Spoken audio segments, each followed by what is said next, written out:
Maar het klopt inderdaad, vastelovend wordt van generatie op generatie overgegeven. En deze man, Mark Krombach, die loopt als enkeling midden in de optocht, die heeft dat goed begrepen.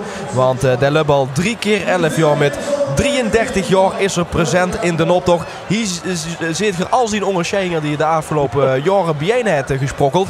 En hij vroeg zich nu af, ja, ik heb eigenlijk alles al bereikt in de optocht. Moet ik volgend jaar nog wel midlopen? Dus hij is eigenlijk het bedenken. Ja, maar de maakt me niet wijs dat hij volgend jaar niet midloopt. De beste in de carnaval is of niet? Dat is zo. En de optochtdeelnemers, ja, die hebben toch nog geen speciaals. Die vinden het, heb ik wel eens gehoord, niet leuk om zomaar langs de kantjes te gaan. Want ja, dan hebben ze niks te doen. En in een optocht kunnen ze natuurlijk spel maken, interactie met het publiek hebben ze dan. Dus voor veel optochtdeelnemers is het gewoon een feest om mid te mogen lopen. Ja. Als kijker kijk je nog altijd naar de vastelovensoptocht. Ik wou zeggen als kijker. En wat hebben we hier? Dat is de kerk van de Baandert. Zegt u nou? De kerk van de Baandert. Wat is dat? Urnekerk wordt er van gemaakt. Urnekerk. Gewone kerk meer, maar een urnekerk. Dus de gewone kerk verdwijnt. Hoe is het met de kerk hier in de buurt? Dus mag je daar nog gewoon hele discussies over voeren? Ja, tuurlijk. Het wordt steeds minder, hè. Mensen worden steeds minder.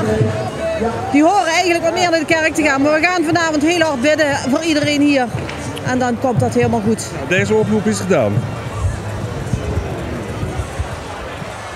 Ja, daarheen. Dat trampelt dus overal doorheen. Maar dat is niet erg. Hij wil natuurlijk de nodige informatie krijgen. Ja, is dit geen pleitje? Jong en oud tijd met hier bij de zittertje vastelovend. Bij de optocht.